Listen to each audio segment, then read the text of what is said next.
नमस्कार दोस्तों, आज हम उस महाविनाश की कहानी पर प्रकाश डालेंगे जिसने एक शक्तिशाली दैवी वंश को समाप्त कर दिया। हम बात कर रहे हैं भगवान श्री कृष्ण के यदुवंश की अंत की। यदुवंश वह वंश है जिसमें स्वयं योगेश्वर कृष्ण ने अवतार लिया।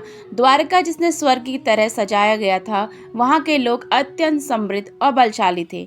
फिर ऐसा क्या हुआ कि महाभारत का युद्ध जीतने के वाला, धर्म की स्थापना करने वाला यह वंश अंत में आपसी कलह और एक श्राप के कारण समाप्त हो गया। यह सिर्फ एक कहानी नहीं है, यह धर्म, अहंकार और कर्म के अटल सिद्धांतों का सबसे बड़ा प्रमाण है। आज हम आपको इस विनाश के पीछे छिपे 3 मुख्य कारणों की गहराई से बताएंगे, जिसमें गांधारी का श्राप, ऋषि मुनियों का श्राप और समय का चक्र है। पहला कारण है गांधारी का श्राप, कर्म का फल। महाभारत का युद्ध समाप्त हो चुका था, पांडवों की जीत हुई, पर गांधारी ने अपने 100 पुत्रों को खो दिया था। जब यह कुरुक्षेत्र में विलाप कर रही थी, तब साक्षात श्री कृष्ण ने उनके सामने खड़े थे। गांधारी ने उन्हें इस विनाश का दोषी ठहराया। उनका तर्क था कि श्री कृष्ण चाहते तो युद्ध रुक सकता था।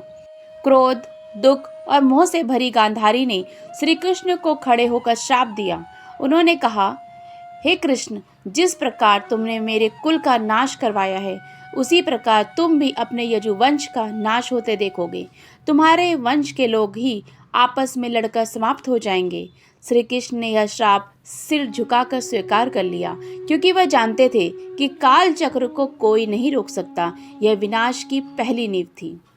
दूसरा कारण था ऋषि मुनियों का श्राप, अहंकार का दंड। यह घटना यजुवंश के युवजों से बढ़ते अहंकार को दर्शाती है। एक बार महर्षि विश्वामित्र, कण्व और नारद मुनि जैसे अन्य कई संतों के साथ द्वारका पहुंचे। यादवों के कुछ युवा, जिसमें श्री कृष्ण के पुत्र सांब भी शामिल थे, वे ऋषियों के साथ एक क्रूर मजाक करने की सोची। उन्होंने सांब को गर्भवती स्त्री के वेश में सजाया और ऋषियों से पूछा, हे महात्माओं, बताइए कि इसके गर्भ से पुत्र होगा या पुत्री। ऋषि, जिसकी दिव्य दृष्टि से सब कुछ स्पष्ट था, इस मजाक से अत्यंत क्रोधित हो गए। उन्होंने श्राप दिया कि इसके पेट से एक लोहे का मूषक पैदा होगा, जो तुम्हारे सारे यजुवंश का नाश कर देगा। युवा यादव तुरंत घबरा गए। उन्होंने जाकर यह बात राजा उग्रसेन और श्री कृष्ण को बताई। आदेश पर सांब के गर्भ से उस मूषक को बाहर निकाला गया। विनाश के डर से उस मूसल को लोहे के चूरे से पीसकर समुद्र में बहा दिया गया। लेकिन होनी को कुछ और ही मंजूर था। समुद्र तट पर उस चूहे ने भयंकर और तीखे सरकंडे यानी घास झाड़ियां उग गए। तीसरा कारण, प्रभास क्षेत्र का संहार। श्राप तो लग चुका था। श्री कृष्ण ने इस भावी विनाश को टालने की कोशिश नहीं की, क्योंकि वे जानते थे कि यह समय का विधान है। उन्होंने यदुवंशियों को प्रभास क्षेत्र यानी वर्तमान जो गुजरात है में जाकर तीर्थ यात्रा करने और दान पुण्य करने का आदेश दिया। यजुवंशी प्रभास क्षेत्र पहुंचे। वहां उन्होंने समुद्र तट पर बड़े यज्ञ और दान किए, लेकिन नियति कुछ और चाहती थी। वहां उन्होंने खूब मंदिरापान किया। मंदिरा के नशे में उन्होंने विवेक को पूरी तरह नष्ट कर दिया। विनाश की शुरुआत सात्विक और कृतवामा नामक 2 महान यादव योद्धाओं के बीच पुरानी बातों पर कहा सुनी हो गई। सात्विकी ने कृतवामा पर महाभारत के युद्ध में छल करने का आरोप लगाया। बात इतनी बड़ी कि सात्विकी ने कृतवामा का सर धड़ से अलग कर दिया। यह देखते ही माहौल बिगड़ गया। नशे में धुत यादवों ने आपस में लड़ना शुरू कर दिया। वे इतने क्रोधित थे कि उन्होंने हथियार नहीं देखे तो तब उन्हें समुद्र तट पर उगे श्रापित मूसल के चूर्ण से बने सरकंडे दिखे। जैसे ही उन्हें वो सरकंडे उखाड़े, वे जादू की तरह लोहे के भयंकर मूसल बन जाते हैं और फिर उसी प्रभास क्षेत्र में एक भयंकर संहार शुरू हो गया।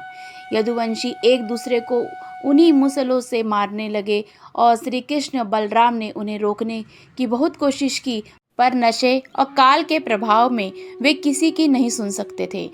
श्री कृष्ण मुख दर्शन बनकर रह गए, कैसे उनका वंश उनके सामने लड़कर समाप्त हो गया। अंत में केवल सारथी और कुछ स्त्रियां ही बची।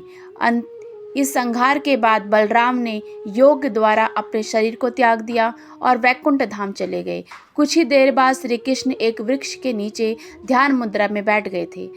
जरा नामक एक शिकारी ने गलती से उनके पैर के तलवे पर बाण चला दिया। इस प्रकार उन्होंने भी मानव शरीर त्याग दिया और अपने धाम लौट गए। यदुवंश का यह विनाश हमें सिखाता है कि शक्ति, समृद्धि और अहंकार के साथ यदि धर्म और विवेक का साथ ना हो तो विनाश निश्चित है। काल चक्र किसी को भी नहीं छोड़ता। यह थी श्री कृष्ण के यदुवंश के अंत की कहानी। अगर आपको यह विश्लेषण पसंद आया हो तो इसे लाइक करें, सब्सक्राइब करें और ऐसी ही धार्मिक और रहस्यमय कहानियों के लिए हमारे चैनल पर बने रहिए।